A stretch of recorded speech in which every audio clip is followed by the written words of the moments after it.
मालवणच्या राजकोट किल्ल्यावर असलेल्या छत्रपती शिवाजी महाराजांचा 43 फूट उंचीचा पुतळा कोसळला। या घटनेच्या निषेधार्थ आज राष्ट्रवादी अजित पवार गटाकडून पुणे, मुंबईसह नाशिकमध्ये मूक आंदोलन केले जाते।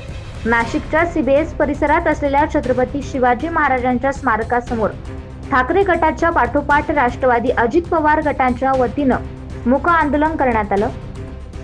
युग पुरुष छत्रपती शिवाजी महाराज हे महाराष्ट्राचे नाही तर संपूर्ण देशाचे आराध्य दैवत आहेत। त्यांच्या विषयी जी काही घडलेली घटना आहे, ज्यांनी महाराष्ट्र घडवला, स्वराज्य घडवलं, ज्यांनी हा देश घडवला, त्यांचा पुतळा निकृष्ट दर्जाचा त्या ठिकाणी निर्माण केला गेला आणि ज्यांनी कोणी तो केला त्याच्याविषयी संपूर्ण मराठी माणसाच्या आणि महाराष्ट्रीयन माणसाच्या मनामध्ये त्यांच्याविषयी राग आहे आणि हा राग व्यक्त करण्यासाठी आम्ही या ठिकाणी आलेलो आहे।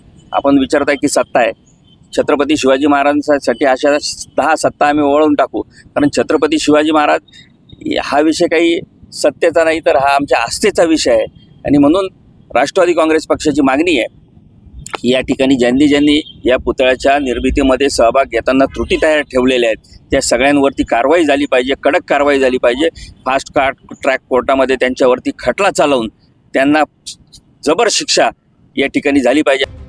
मात्र सत्तेत असलेल्या राष्ट्रवादी अजित पवार गटच आंदोलन करत असल्यानं राष्ट्रवादी अजित पवार गटानं इशारा नेमका कोणाला दिला त्याबाबत राजकीय वर्तुळात चर्चा सुरू आहे।